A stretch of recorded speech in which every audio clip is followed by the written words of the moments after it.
Alléluia. Bien aimé, le message de ce matin est simplement intitulé Manifeste le règne de Dieu. Il est tiré du livre de Matthieu, le chapitre 6, un texte que nous connaissons bien. Beaucoup vont l'appeler la prière dominicale ou le Notre Père. Matthieu chapitre 6, le verset 9 jusqu'au verset 15. Matthieu chapitre 6, verset 9 à 15. Oui. Je lis la parole de Dieu dans la version Louis II. Voici donc comment vous devez prier. Voici donc comment vous devez prier. Comment, c'est la manière. Comment, c'est la méthode. Amen. Ce n'est pas une récitation, ce n'est pas une répétition. Le comment renvoie à la méthodologie de la prière. Le comment renvoie à la méthode, à la manière, à la technicité de la prière. Quelle est la manière de s'y prendre lorsque on veut prier? Voici comment, voici la manière, voici la méthode, voici sa procédure que vous devez observer lorsque vous priez. Allons-y. Notre Père qui es aux cieux, notre Père qui es aux cieux, que ton nom soit sanctifié, que ton nom soit sanctifié, que ton règne vienne, que ton règne vienne, que ta volonté soit faite sur la terre comme au ciel. Que ta volonté soit faite sur la terre comme au ciel. Donne-nous aujourd'hui notre pain quotidien. Donne-nous notre pain quotidien. Pardonne-nous nos offenses. Pardonne nos offenses. Comme nous aussi nous pardonnons à ceux qui nous ont offensés. Nous aussi nous pardonnons à ceux qui nous ont offensés. Ne nous induis pas en tentation. Ne nous soumets point à la tentation. Mais délivre-nous du malin. Mais délivre-nous du malin. Car c'est à toi qu'appartiennent. C'est à toi qu'appartient. Dans tous les siècles. Dans tous les siècles. Le règne. Le règne. La puissance. La puissance. Et la gloire. Et la gloire. Amen. Amen. Bien aimé, la Bible déclare qu'à un moment donné, dans le même livre de Matthieu, le chapitre 5, le Seigneur enseignait la foule.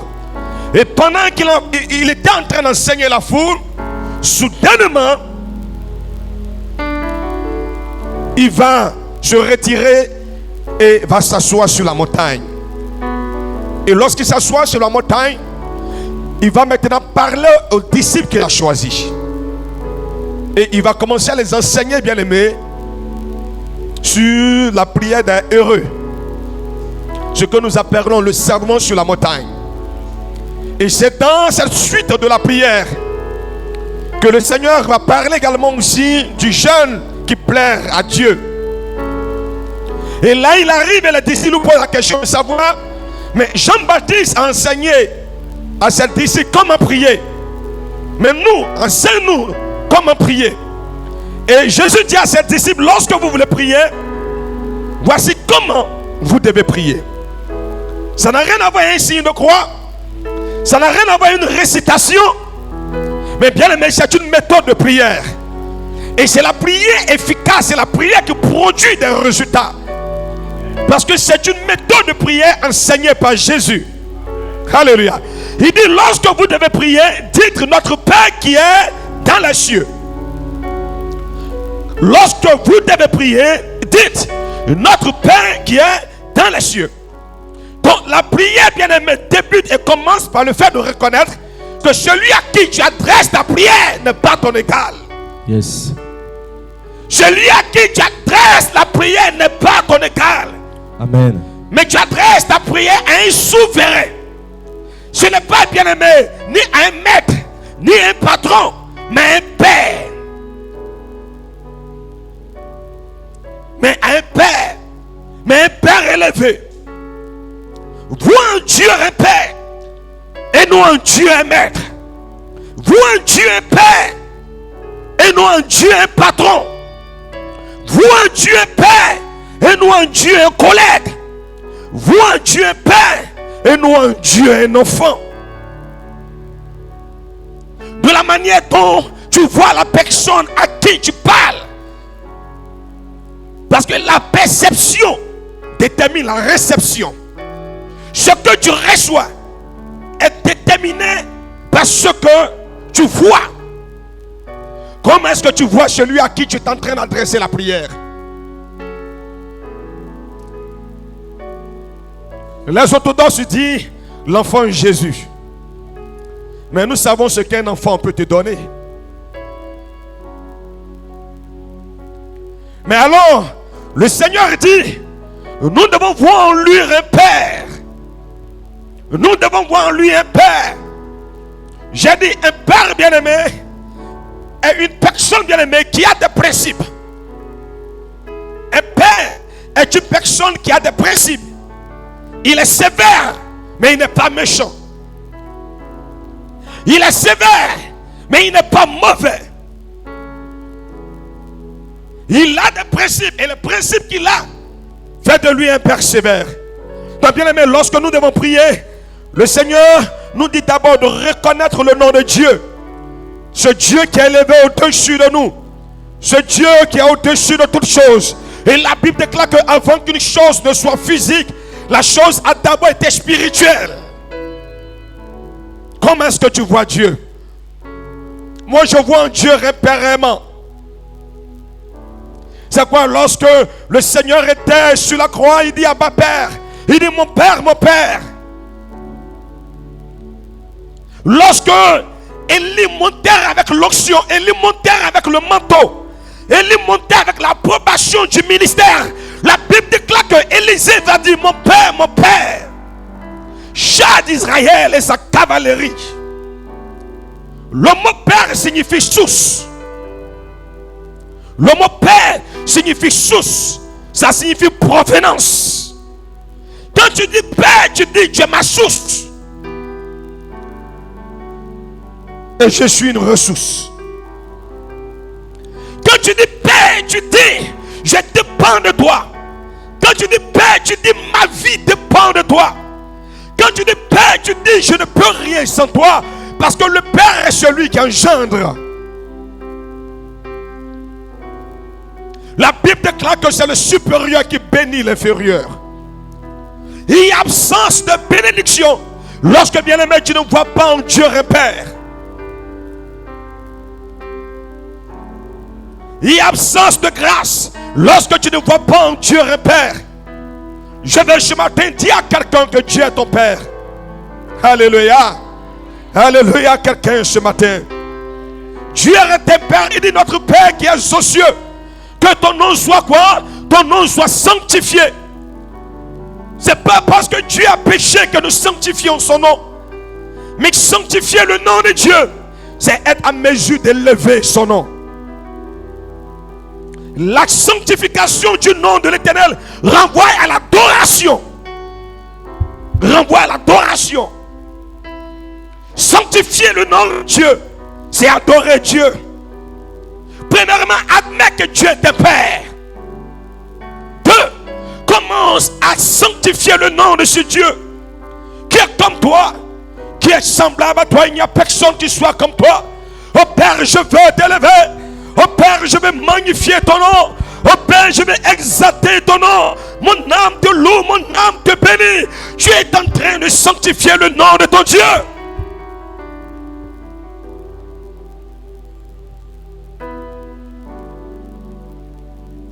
Tu es en train de sanctifier le nom de ton Dieu. Et la reconnaissance de la sainteté de Dieu. Et nous proclamons cette sainteté. Sanctifier le nom de Dieu est un acte d'adoration. Fils, lis-moi le livre de 1 Thessaloniciens, le chapitre 5, verset 23. 1. Voir un Dieu, un Père.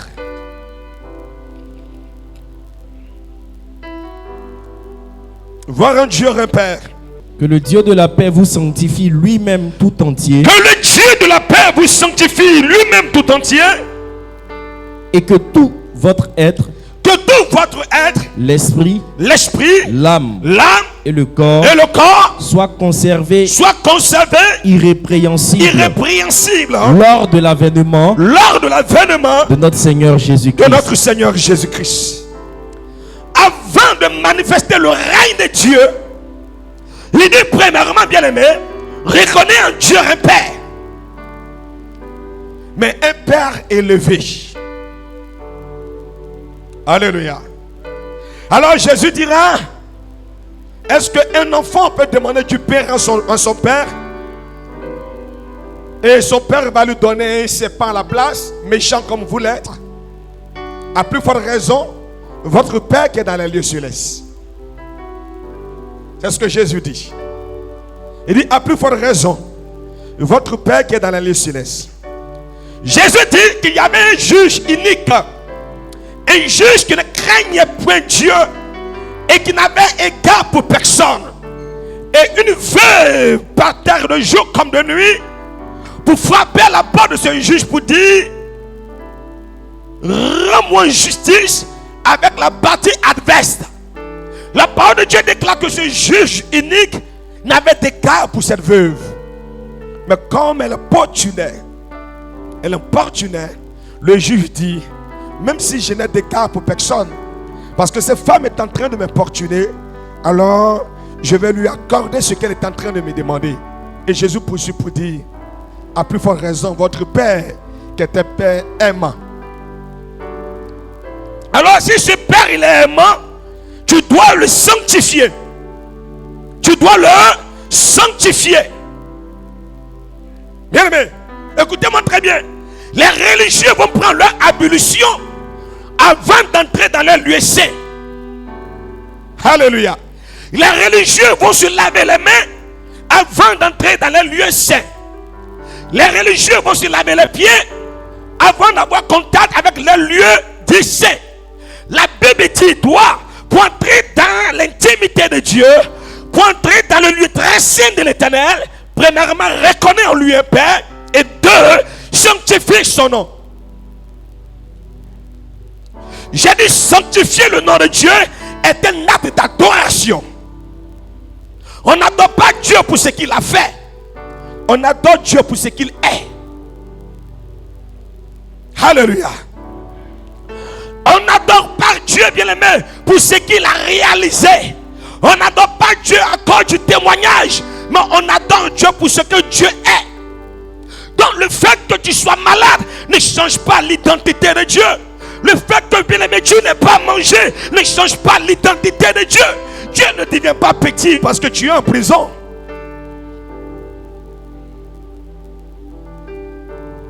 Dieu ne devient pas petit parce que tu es malade. Ce n'est pas parce que tu as couché sur le lit d'un hôpital que la nature de Dieu change. Non, bien-aimé. L'adoration, bien-aimé.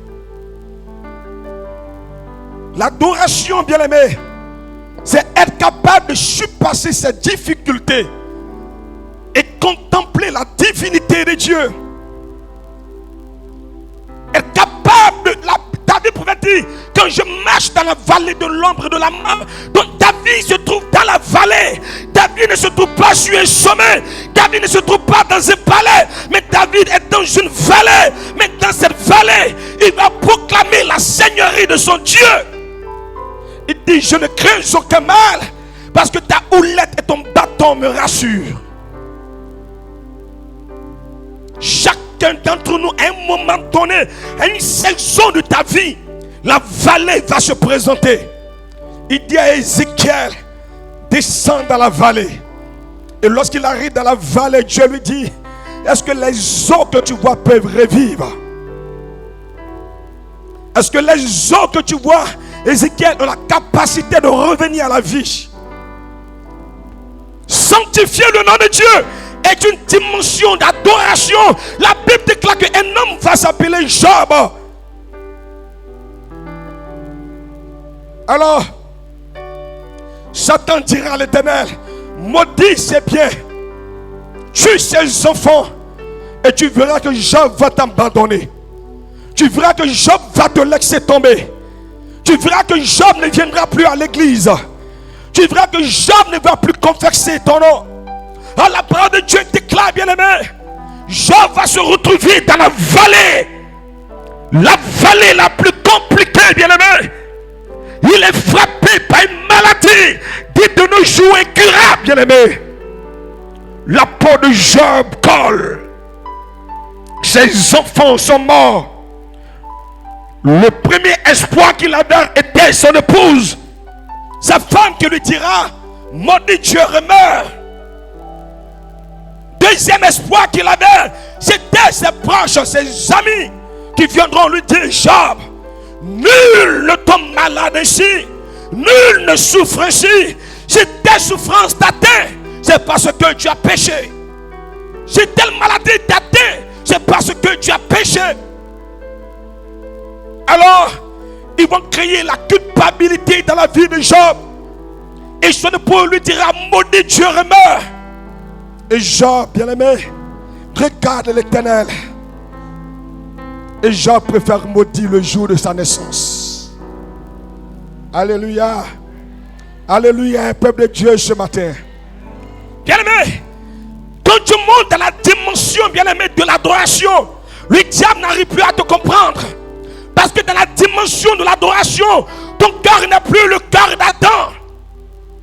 Dans la dimension de l'adoration, ton cœur n'est plus le cœur du jardin d'Éden. Dans la dimension de l'adoration, ton cœur devient le cœur de Gethsémane. Alléluia. Dans la dimension, bien-aimé, de l'adoration, tu quittes le jardin de l'Éden, le jardin de la désobéissance, au jardin de Gethsémane, là où, bien-aimé, quand on dit, si sa coupe peut s'éloigner de moi, mais toutefois que ce ne soit pas ma volonté, mais que ta volonté soit faite.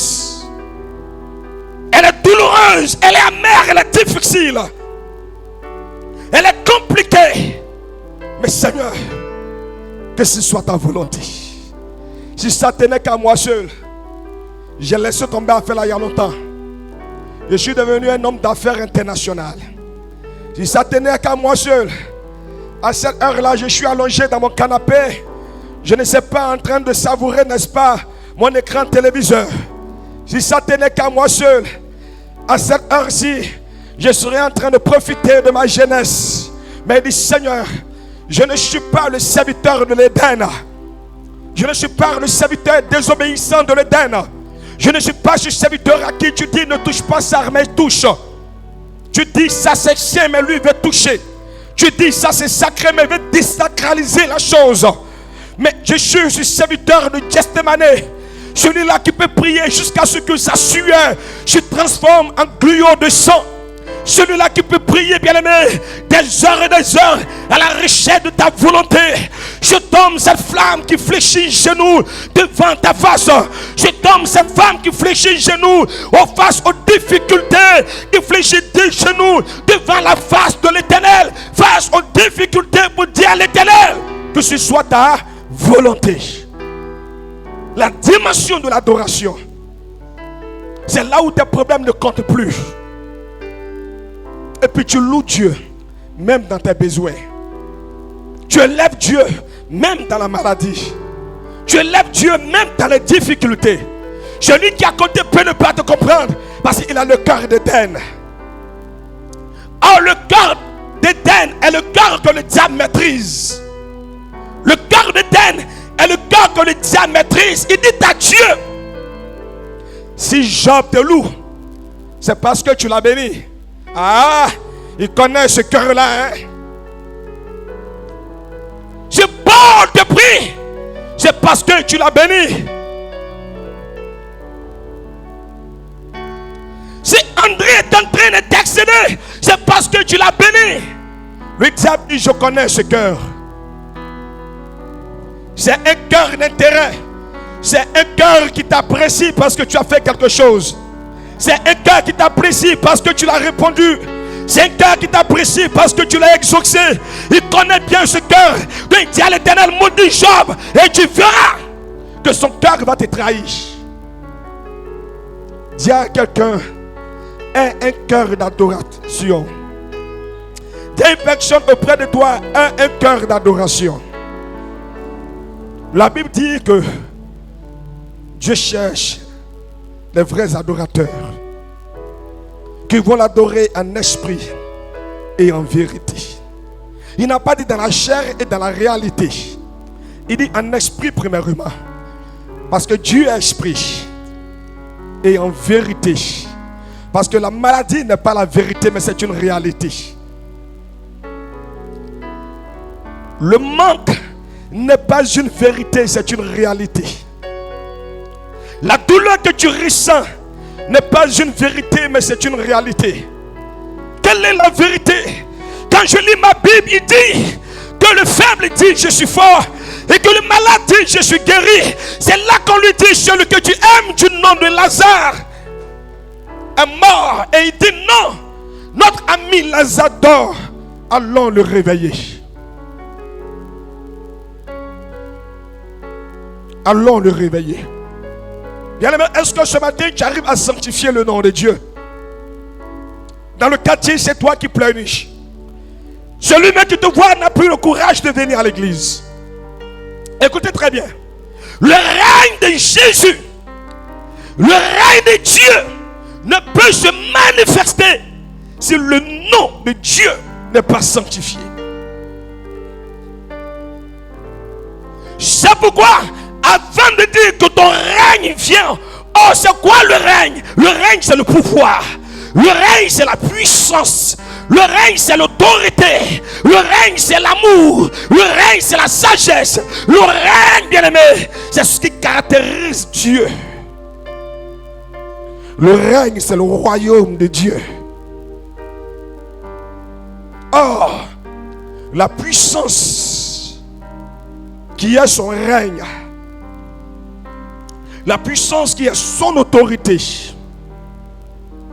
le règne qui est sa domination, le règne qui est son pouvoir suprême ne peut se manifester.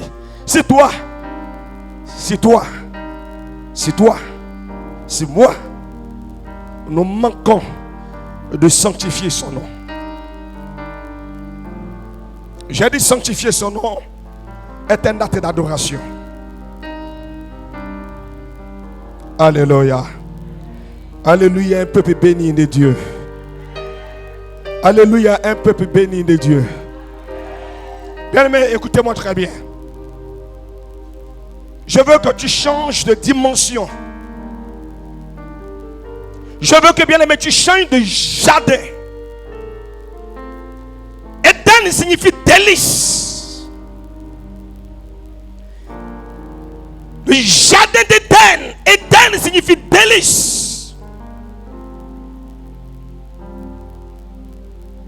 Or, Gethsémane est le lieu de la soumission, le lieu de l'abandon de soi.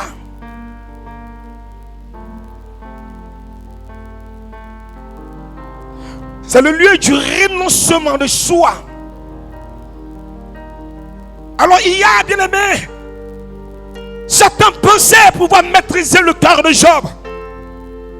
Ils pensaient connaître le cœur de Job parce que Satan a profané le cœur de l'homme depuis le jardin d'Éden. Il a su entrer dans le cœur de Ève. Il a su entrer dans le cœur de Adam.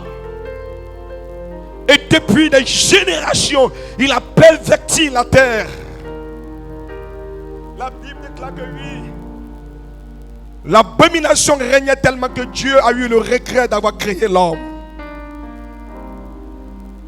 Et Satan pensait que oui, Job était un tel homme. Mais Job avait changé, bien aimé, de dimension. Dans la maladie, il loue Dieu. Lorsque ses enfants meurent, il loue Dieu.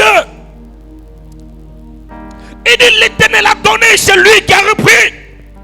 Il dit à sa femme, puis-je recevoir de Dieu le bien et ne pas recevoir le mal? Sa femme lui dit maudit, il dit non. Sa femme lui dit réni, il dit non. Sa femme lui dit abandonne, il dit non. Bien aimé, lorsque tu rénis Dieu face à une proposition malsaine, tu n'es pas en train de sanctifier ton Dieu. Le gars, il sait que tu es chrétien. Il le sait consciemment. Mais il viendra te faire des propositions dont il sait que c'est prohibé par la parole de Dieu. C'est interdit par la parole de Dieu. Mais il viendra te faire ces propositions. Là, il saura si tu es capable de sanctifier le nom de ton Dieu ou si tu n'es pas capable. C'est après toute cette saison de preuve, alors la bouche de Job parlera et Job dira, mes oreilles ont entendu.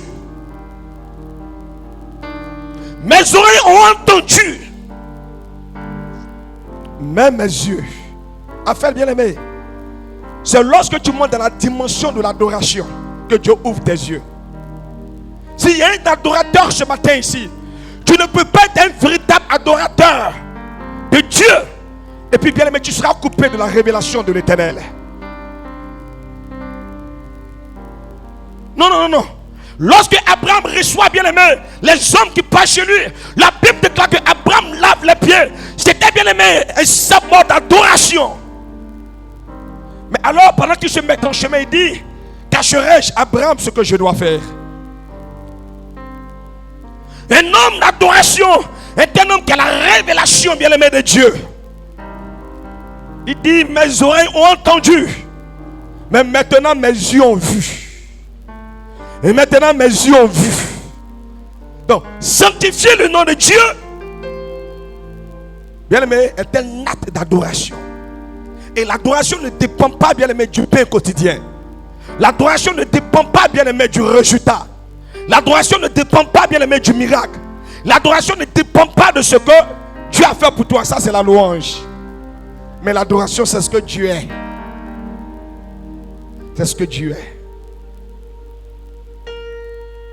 Daniel a connu cette dimension-là. Daniel dirait au roi: roi, si tu veux, jette-nous à la force au lion. Roi, si tu veux, fais-nous du mal. Roi, si tu veux, détruis-nous. Roi, si tu veux, punis-nous. Même nous prenons la résolution de ne pas nous prosterner. Renvoie-moi dans Lévitique chapitre 19 verset 2. De ne pas nous prosterner et de ne pas adorer. Bien-aimé, sanctifiez le nom de Dieu partout où vous êtes. Sanctifiez le nom de Dieu. Tu portes le nom de chrétien. Alors dans ton quartier, là où tu habites, quand tu passes, qu'est-ce qu'on dit de Dieu?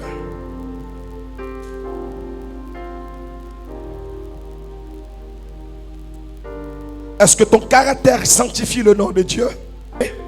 Parle à toute l'assemblée des enfants d'Israël. Oui. Et tu leur diras: Oui. soyez saints. Soyez saints. Car je suis saint. Car je suis saint. Moi l'Éternel votre Dieu. Moi l'Éternel votre Dieu. Chacun de vous respectera sa mère et son père. Chacun de vous. Il donne quelques éléments de la sanctification ou de sanctifier son nom. Alléluia. Vous savez, quand on te dit chrétien, on veut te dire petit Christ. Hein?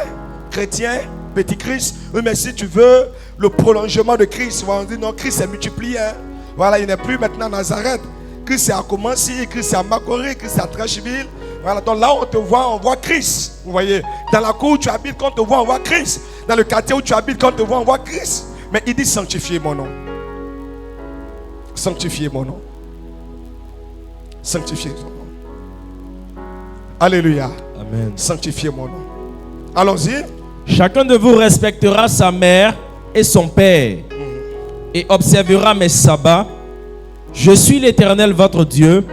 Vous ne vous tournerez point vers les idoles. Vous ne vous tournerez point vers les idoles. Et vous ne ferez point des dieux de fonte. Alléluia.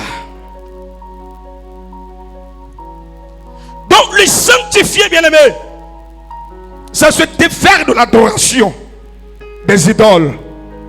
Parce que oui, sanctifier le nom de Dieu est comme de l'adoration. Alléluia. La Bible déclare que qui peut monter sur la montagne de l'Éternel? Celui qui a quoi? Les mains innocentes et le cœur pur. La montagne, bien aimé, est le symbole de l'adoration. Qui peut monter sur cette montagne? Celui qui a le cœur pur.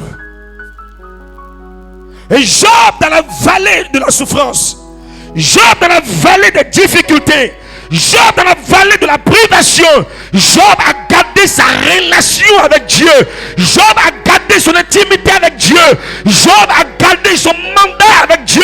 Job a gardé sa connexion avec Dieu.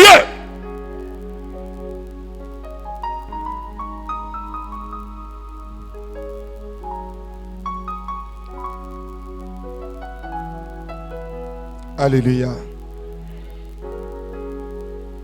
En fait,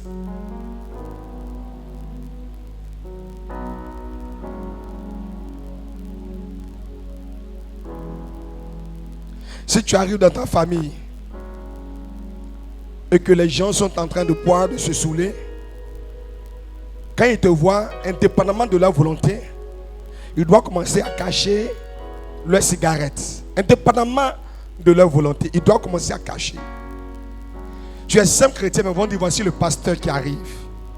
Parce que tu transportes, tu sanctifies le nom de Dieu. Mais quand il te dit, ah Joe, tu es bien tombé même, tu marches bien. Là, tu ne transportes pas, bien aimé, son règne. Qu'est-ce que son règne? J'ai dit, le règne de Dieu, bien aimé, c'est l'ensemble des activités de Dieu dans son royaume.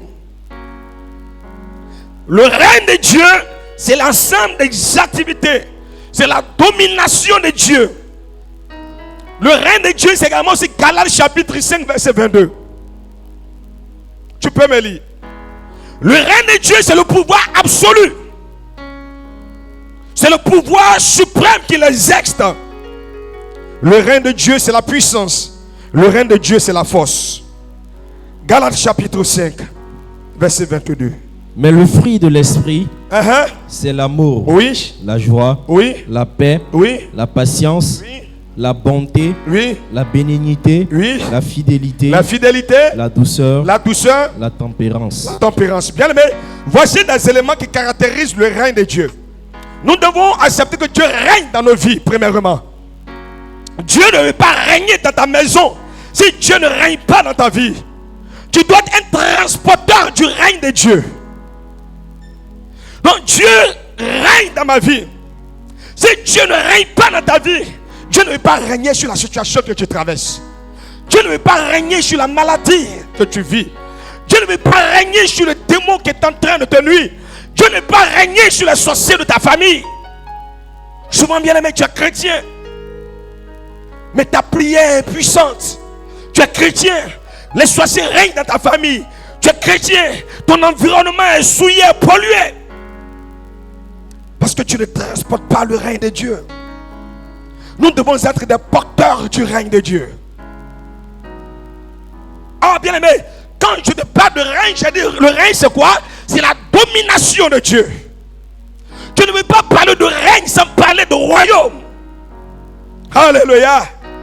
Tu ne peux pas parler de règne sans parler de royaume. Jésus-Christ doit régner, bien-aimé, dans ma vie. Le Saint-Esprit doit absolument régner dans ma situation. Alors, comment être porteur de ce règne, porteur de cette domination? Là où tu arrives, on dit non. Vous savez, parce que toi tu es chrétien, on ne peut te permettre d'entrer ici. Vous savez, il y a des gens qui ont accompagné les autres chez les féticheurs. Et le féticheur dit pourquoi tu as amené lui là ici? Parce que lui là, il est transporteur du règne de Dieu.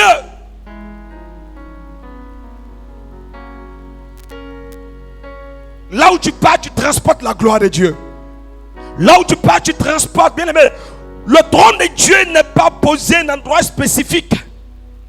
Comme on connaît le palais, bien aimé, présidentiel. On sait que le palais présidentiel n'est pas du tout à commencer. Il n'est pas à Yopougon. Tu vas le palais présidentiel, tu sais où aller. Mais le règne de Dieu, bien aimé, n'est pas positionné quelque part. C'est nous qui transportons le règne de Dieu. Nous transportons le règne de Dieu. Transporte la domination. Transporte la gloire de Dieu. Transporte la puissance de Dieu. Transporte l'autorité de Dieu. Transporte la force de Dieu. Transporte l'amour de Dieu. Transporte la paix de Dieu. Transporte l'unité de Dieu. Là où tu es, regardez, une bonne, une servante maison, parce qu'elle portait le règne de Dieu, son patron, un général de l'armée, l'a écouté. Il était lépreux. Une bonne ne peut parler à son patron pour écouter. Il faut porter quelque chose. Alors, l'homme peut te voir en termes physique pour dire non, bonne. En termes physiques, petit enfant. En termes physiques, jeune homme. Mais à la vérité, tu es transporteur bien-aimé du règne de Dieu. Il dit que ton règne vienne. Comment le transporter? Par notre mode de vie. Dans nos familles, dans l'église et dans la société. Comment transporter, comment être porteur de ce règne? Par notre mode de vie. Par notre mode de vie.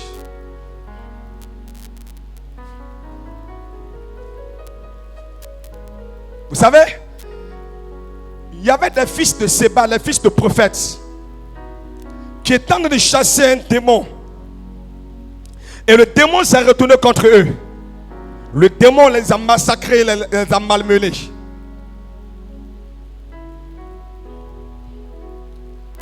Ils étaient 7 fils d'hommes de Dieu. Mais ils n'étaient pas porteurs du règne de Dieu. Fais beaucoup attention, bien-aimé. Tu peux te donner le nom de chrétien, mais est-ce que tu portes le règne de Dieu? Est-ce que tu portes le règne de Dieu? Lorsque tu portes ce règne, bien-aimé, une flamme de feu envahit ta vie. Une flamme de feu envahit ta destinée. Une flamme de feu envahit ta maison au point où le malheur ne peut demeurer. Ils te feront la guerre, mais ils ne te vaincront pas. Parce que tu es porteur du règne de Dieu. 1000 tombent à ton côté, 10 000 à ta droite. Tu ne seras jamais zappé parce que tu es porteur du règne de Dieu.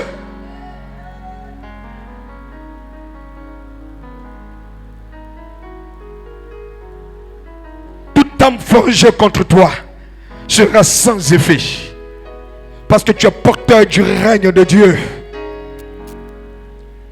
Un vieil homme, un homme avancé à un certain âge, très avancé en âge, du nom de Siméon. La mort passe dans son village et la mort le laisse tomber. La mort passe dans sa famille, la mort le laisse tomber. Et Siméon est en train de prier pour que la mort le touche. Et la mort dit: Siméon, je ne peux te toucher. La Bible dit parce qu'il portait le règne de Dieu. Jusqu'à ce que lui-même dit: Seigneur, mes yeux ont vu la consolation d'Israël. Laisse aller maintenant ton serviteur. Vous savez, le règne de Dieu est comme un corps habillé, avec, bien aimé, sa tenue de corps habillé, avec ses galons et ce qui accompagne. Vous comprenez? Il a en son accoutrement. Il y a plein qui sont dans le quartier ici. Même si tu l'as touché ou autre, même s'il va se justifier, vous deux, ça va être un peu kata. C'est qu'il va parler, tu vas parler. Même s'il est en fonction. Ouais. C'est là qu'ils aiment beaucoup nous fatiguer. S'il est en fonction, c'est là qu'on les appelle maintenant autorité. C'est-à-dire que le gars il est sorti de l'école de police même aujourd'hui. Et puis tu dis chef. Mais le chef là, c'est pas sa personne. Alléluia. Ce n'est pas lui le chef. Le chef là, c'est ce qu'il a revêtu. Donc tu es chef de ce dont tu as revêtu. Ce matin tu es là, tu as revêtu de quoi? On s'en fout, bien aimé, que tu t'appelles tant. Non, bien aimé. Ton nom David, ton nom Tico, ton nom Alexandre, ton nom Kwame, ton nom je ne sais pas José, n'intimide pas quelqu'un. Ce qui intimide, c'est ce don que tu as revêtu. Quand il est habillé comme cela là, tu l'as touché un peu. Il prend ton permis et puis il gâte ça. C'est qu'il a écrit sur papillon là. Quand tu arrives à la préfecture, c'est ça, on tient compte de ça. Donc quand au moins ils sont dans leur affaire, là, quand il est comme cela, et puis il a arrêté là, ce n'est plus lui. Derrière lui, il y a le commissaire. Après le commissaire, il y a le préfet de police. Après le préfet de police, il y a le ministre de la sécurité, je crois bien. Après ça, se trouve le président. Donc tu le vois seul arrêté, mais bien aimé, il a une autorité pas possible. Il n'est pas là il n'est pas là de sa volonté, mais il est là, bien aimé, parce qu'il a été mandaté. C'est pourquoi la Bible dit ne touchez pas, mais où est? Parce que loin que tu l'as, ce homme de Dieu que tu vois, il n'est pas là de sa volonté, mais c'est quelqu'un qui a été mandaté, cautionné, envoyé. Ah, quelqu'un me dit amen. Quelqu'un me dit amen. Quelqu'un me dit amen. Bien aimé, lorsque nous allons partir d'ici, partons et soyons porteurs du règne de Dieu. J'ai dit, partons et portons le règne de Dieu. Portons le règne de Dieu. Quand tu vas porter ce règne, je te dis, les choses vont se soumettre au devant de toi. Qu'est-ce qui peut résister au règne de Dieu? Rien. Rien ne peut résister au règne de Dieu. Oh, nous sommes dans une saison où nous devons manifester le règne de Dieu. La saison dans laquelle nous sommes, elle est favorable. Elle est favorable. Impose la volonté de Dieu. Impose le règne de Dieu. Alors, il dit que ton règne vienne. Donc le règne de Dieu doit venir, bien aimé, dans mes actes. Dans mes actes, on doit sentir le règne de Dieu. Ma manière de faire, on doit sentir le règne de Dieu. Dans mes actes. Waouh, ça c'est un enfant de Dieu. Hein? C'est un enfant de Dieu. Tes actes révèlent le règne de Dieu. Le règne de Dieu. Tu dois prier pour dire, Seigneur, que ton règne vienne dans mes pensées. Ma pensée doit être dominée par ton règne. Vous savez, il y a des pouvoirs sataniques qui vont envahir votre pensée. C'est-à-dire qu'il veut t'amener, commence à influencer ta pensée. Il te dit, de toute façon, tu allais te coucher là, tu ne vas pas te réveiller. Il va jouer sur ta pensée. Oh, notre pensée doit être dominée par Dieu. Et non pas de mauvaises choses. Ta pensée ne doit pas être dominée par la haine. Ta pensée ne doit pas être dominée par la colère. Ta pensée ne doit pas être dominée par la jalousie. Le règne de Dieu dans ta pensée, c'est livrer ta pensée à Dieu. Que je pense comme Dieu pense. Que je pense comme Dieu pense. Que je pense comme Dieu pense. Que je pense comme Dieu pense. Dis à quelqu'un, Jésus règne. Dis, Jésus règne. Règne dans ma vie. Règne dans ma famille. Règne dans mon village. Règne dans l'église. Nous avons besoin du règne de Jésus. Nous avons besoin du règne de Jésus. J'ai dit, nous devons prier pour que le règne de l'Éternel soit manifeste dans nos actes, dans nos pensées et dans nos paroles. Et souvent même tu es là, tu parles et puis c'est païen même qui te dit un chrétien ne parle pas comme cela. Moi yo. C'est païen même qui te dit chrétien ne parle pas comme cela. Païen te ramène.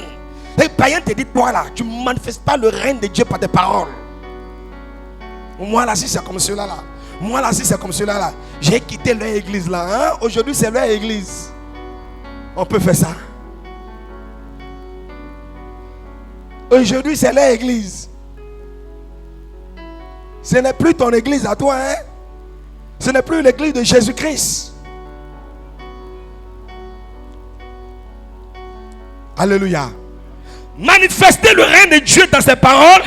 Bien-aimé, savoir des paroles, bien-aimé, d'unité, des paroles d'amour, des paroles de paix, des paroles de joie. Il y a des gens, bien-aimés, il dit, pour lui, ça sort comme ça sort. Et puis tu es fier, quoi. Non, moi, il ne marche pas sur mes mots. Bon, ok, oui. Mais est-ce que ça manifestait le règne de Dieu? Est-ce que ça construit quelque chose? Sinon, que la main puissante de Dieu soit sur la vie de quelqu'un. Et bien aimé, écoutez, un jeune homme riche était venu à Jésus. Et dit à Jésus, qu'est-ce qu'il devait faire pour hériter le royaume de Dieu? On parle du règne. Le règne, c'est le royaume. Le royaume, c'est là où le roi règne. Donc ma vie est le royaume de Dieu. Ma maison, tout ce que nous avons doit être sous l'autorité, sous le règne de Dieu. Alléluia. Jésus lui dit, mais tu connais le commandement? Il dit, oui, honore ton père et ta mère, j'ai fini avec ça. Hein, tu ne voleras pas, tu ne tueras pas. Il dit, moi j'ai fini les 10 commandements. Et Jésus s'est arrêté. Et Jésus lui a dit, va, vends ta richesse et donne-la aux pauvres. La Bible dit, il est parti tout triste. Et puis on n'a plus parlé de lui. Vous voyez, ce jeune homme manquait un élément du royaume. Et l'élément du royaume qui manquait, c'était l'amour. Amen, amen. C'était l'amour. Il avait tout. Il avait honoré son père et sa mère. Il ne vole pas. Il ne triche pas. Mais il manquait quelque chose. Et c'est ces choses-là que Jésus lui demandait de faire. Il est parti tout triste. Parce qu'il manquait un élément du règne de Dieu. Laissons nos vies, bien-aimés, entre les mains de Jésus. Laissons Jésus régner en nous. Laissons Jésus dominer sur nos vies. L'apôtre Paul dit, si je vis, ce n'est plus moi qui vis, mais c'est Christ qui vit en moi. Laissons Jésus nous dominer. Laissons Jésus, bien-aimé. Nous sommes comme l'anneau. Laissons Jésus monter sur nous pour entrer de manière triomphale à Jérusalem. Laisse le règne de Jésus-Christ se manifester dans ta vie. Laisse son règne. Vous savez, si tu n'acceptes pas le règne de Dieu, la volonté de Dieu ne peut pas se manifester dans ta vie. Je m'en vais pour terminer. Alléluia. Notre Père qui est aux cieux, que ton nom soit sanctifié, que ton règne vienne et que ta volonté soit faite sur la terre comme au ciel. Donc, pour que la volonté de Dieu soit manifeste, il faut établir d'abord le règne. Alléluia. Attendez. Le président de la République de Côte d'Ivoire ne peut pas établir sa volonté en France. Parce qu'il ne règne pas là-bas. Alléluia. Vous voyez? Donc la volonté ne peut pas être manifeste si le règne n'est pas restauré, si le règne n'est pas établi. Donc pour que Dieu puisse manifester sa volonté, c'est qu'il a une volonté de te guérir. Comme la Bible dit dans 3 Jean de bien-aimé, je souhaite, j'ai cette volonté, j'ai ce vœu, j'ai ce désir que tu sois en bonne santé et que tu prospères à tous égards, comme prospère l'état de ton âme. Mais avant ça là, il faut établir mon règne. Il faut établir mon règne. Il faut, en un mot, établis-moi roi. En français courant, établis-moi roi. Établis-moi roi. Donc parce que bien aimé, tu as établi quelqu'un roi sur le territoire, il domine, n'est-ce pas? Son règne. Donc pour que Dieu puisse manifester sa volonté, une volonté de te bénir, de te guérir, Dieu doit être établi roi sur ta vie. C'est quand il établit roi sur ta vie, roi sur la situation que tu vis, roi sur ta maison, roi sur ta santé, roi sur tes activités, qu'il peut maintenant manifester sa volonté. Que la main de Dieu soit dans la vie de chacun de nous. Que la main de Dieu soit dans la vie de chacun de nous. Que ta volonté soit faite sur la terre comme elle est faite au ciel. Alors, la partie que tu aimes beaucoup, dis quoi? La partie que tu aimes beaucoup, tu n'as pas amené que tu as oublié ça. Donne-nous notre pain quotidien. Regardez comment bien aimé. Regardez ces méthodes de prière. Donc, on établit son règne. Quand on établit son règne, il manifeste sa volonté. Et dans sa volonté, maintenant, tu lui dis, Père, donne-moi mon pain quotidien. Non, le Bible dit pain, c'est pas pain, c'est pas fruit ou quoi. C'est pas pain, c'est pas ce qu'il y a à la boulangerie. Au quotidien, la journée d'aujourd'hui, ce que tu as prévu pour moi, faut me donner. Non, papa, quoi, mais c'est pas fait de pain. Non, non, non. Si tu dis ça, tu as toujours mangé café baoulé. Voilà, donc quand il dit donne notre pain quotidien, dis-lui, donne-moi mon salaire du jour, donne-moi ma bénédiction du jour. Que la bénédiction qui se trouve dans ce dimanche-là entre dans ma vie, entre dans ma maison. On va rentrer lundi. Lundi, que la journée de lundi soit une bénédiction pour moi. La journée de lundi soit un miracle pour moi. La journée de lundi soit une santé pour moi. Alléluia. Et il avance et maintenant il dit, pardonne-nous nos offenses, comme nous pardonnons aussi à ceux qui nous ont offensés. Donc, il va dire maintenant, tu peux maintenant demander pardon à Dieu. Et puis, j'ai mis cette partie. Parce qu'une personne qui a faim ne se rend pas compte du mal qu'il a fait. Dieu même a compris qu'il faut qu'il soit rassasié pour reconnaître qu'il a tort et qu'il doit demander pardon. Ah, oui, je dis que c'est un père. C'est un père. Donc, pardonne-nous nos offenses comme... Écoutez bien aimé, si tu es rancunier, ne demande pas à ce que Dieu te pardonne. Parce que le pardon est conditionné. Pardonne-nous nos péchés, comme nous pardonnons à ceux, comme nous pardonnons. Pardonne-nous comme nous pardonnons. Pardonne-nous comme nous pardonnons. Donc ne nous pardonne pas comme nous ne pardonnons pas. Donc le pardon de Dieu est conditionné. Si tu es quelqu'un, toi tu ne laisses pas pour toi à l'étranger. Bien aimé, il ne faut pas demander pardon à Dieu. Mais il ne va pas te pardonner. Parce qu'il a conditionné le pardon. Que la main de Dieu soit dans la vie de chacun de nous. J'ai peuple béni de Dieu, je m'arrête là. Transportons le règne de Dieu. Dans ton lieu de service, transporte le règne de Dieu. Que ton règne vienne. Que ton règne vienne, Jésus. Viens établir ton règne ce matin dans notre vie.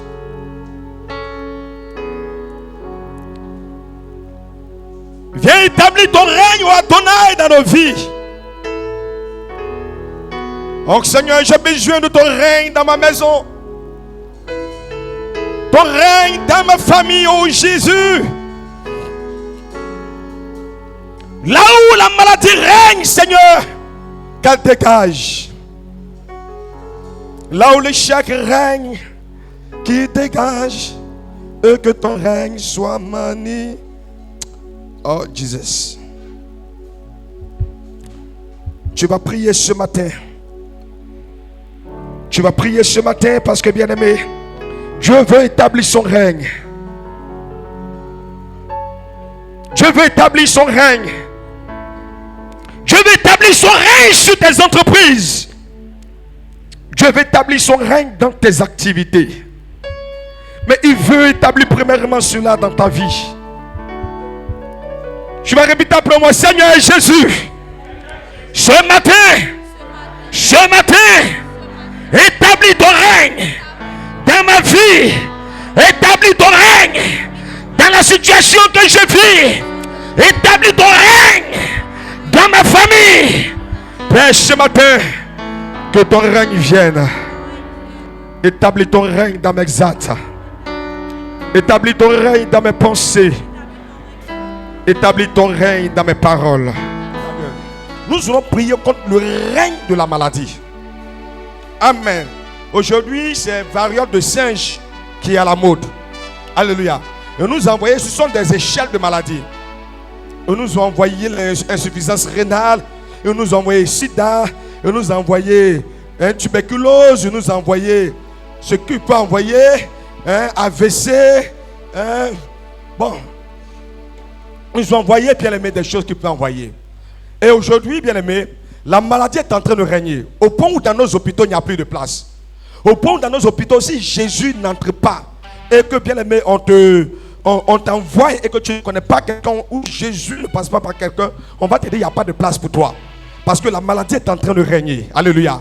La maladie est en train de dominer. Tu appelles lui là, il te dit, ah, tu ne m'as pas vu 2 jours là, j'étais fort. Comme si, bien aimé, dans ce temps-ci, on doit être fort. Mais quand on dit fort là, c'est nous chrétiens, on parle le langage de Dieu.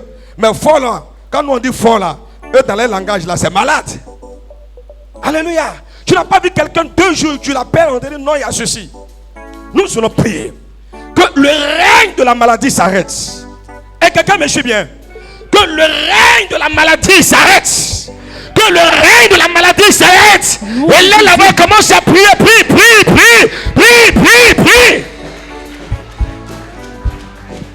Pour qu'il règne, bien aimé, dans nos activités, il faut qu'on ait une activité pour qu'il règne. Nous allons prier. Pour que, bien aimé, le règne de la pauvreté s'arrête. Le règne du chômage s'arrête. Le règne du manque financier s'arrête. Je veux réellement que tu pries. Parce que, bien aimé, nous croisons des personnes qui pourront dire: hier mes activités prospéraient, mais aujourd'hui c'est difficile. J'ai investi des millions, ça n'avance pas. J'ai investi tel montant, ça n'avance pas. J'ai investi tant, ça n'avance pas. Alléluia. Il ne suffit pas d'écouter et d'avoir écouté. Si nous qui sommes chrétiens, nous ne portons pas le règne de Dieu, nous n'allons pas influencer notre environnement. Nous n'allons pas influencer notre famille. Nous n'allons pas influencer notre milieu. Nous devons porter en nous le règne de Dieu.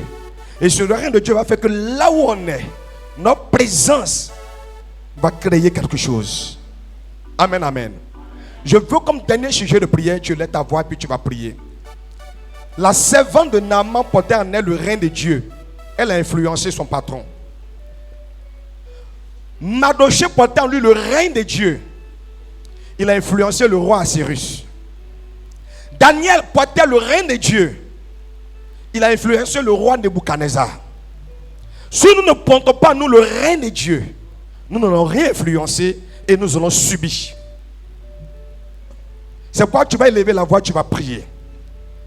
Tu vas dire à l'Éternel: permets que partout où je passe, je sois transporteur ou porteur de ton règne. Porteur de ton règne dans ma famille. Amen. Porteur de ton règne dans ma famille. Maman, je vais rendre ce témoignage. Maman aussi l'a rendu. En portant ce règne, elle arrive à l'hôpital. La dame dit: il y a des personnes, mais je te prends d'abord parce que tu portes quelque chose. Maman, je lui dirai: il y a des difficultés, mais Dieu va toucher les enfants et les petits enfants qui interviendront parce que Dieu a manifesté son règne. Oui, là où le règne de l'Éternel est manifesté, une solution se trouve. Alléluia. Il n'y a pas, mais tu ne peux pas établir Dieu. C'est pas la Bible déclare que ce que Dieu n'a pas commencé, il n'achève pas. Vous comprenez? Donc, quand tu établis le règne de Dieu, Dieu achève la chose. C'est parce que souvent nous construisons notre vie sans Dieu, notre avenir sans Dieu, notre voyage, tu décides de voyager sans Dieu. Alléluia. Et ça fait que le malheur t'arrive en chemin. Mais quand tu portes le règne de Dieu, l'ennemi va manifester, mais Dieu va te garder dans les creux de ses mains. Que dans ma vie personnelle, dans ma vie intime, que je sois un véhicule qui transporte le règne de Dieu. Vous savez, quelque chose, moi, me fait chaud au cœur. Hein. C'est un témoignage personnel. Ça me fait chaud au cœur. Si maman David même se rappelle, un jour on est venu à un culte du soir, sans le véhicule. Et on est passé par le remblai, on est descendu, on a décidé de traverser. Il y avait un groupe d'hommes qui passaient. Vous savez comment est-ce qu'on vient à l'église de la culte du soir? On n'est même jamais habillé comme celui-là. Mais pendant qu'il passait, il dit: non, cet homme-là, c'est un pasteur. Et le monde s'est tourné, les a regardés. On était au terrain Abi Raoul. Pour dire, on était à la veillée.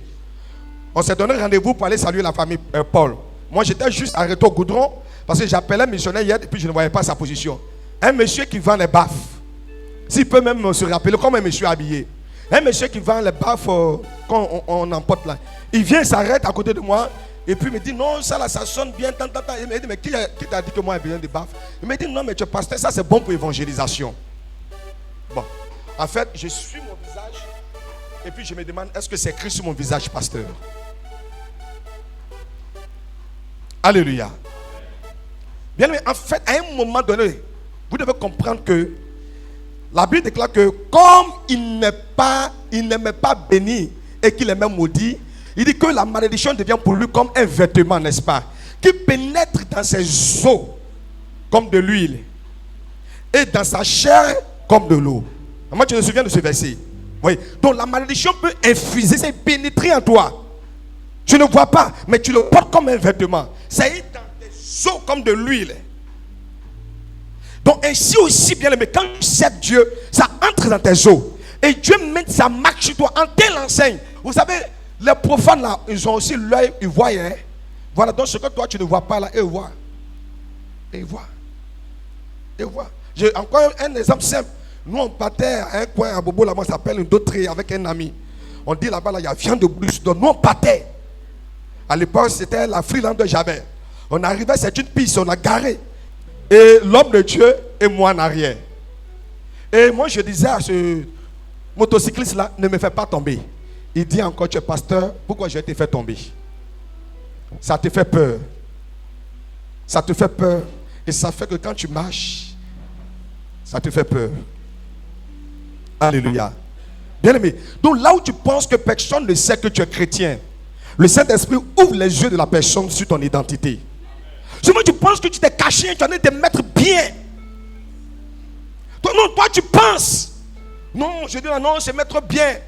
Hein, voilà, l'évangile du mandé, il aime trop son affaire de sanctifier, vous n'êtes pas ici. On se met bien.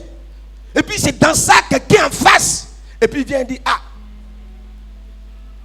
est-ce que vous pouvez prier pour moi? Quel a fait ça? Vous voyez, bien aimé? Parce qu'à la vérité, nous transportons quelque chose d'invisible. Et nous-mêmes, nous négligeons ce que nous transportons. Et vous allez voir que même quand tu es une jeune fille, ils vont beaucoup te faire. Même quand tu marches avec tes camarades païennes, c'est toi que les gens vont beaucoup te faire la cour. Parce que tu portes quelque chose. Et c'est ce que tu portes là que le diable veut tenir cela. C'est ça, il veut salir. Tu as pas de non, moi j'ai trop la grâce sur moi. Hein? Donc on me fait pisse, on me fait pisse, on me fait pisse, on me donne cadeau. Non, tu portes quelque chose. Et c'est ce que tu portes là qu'il veut prendre.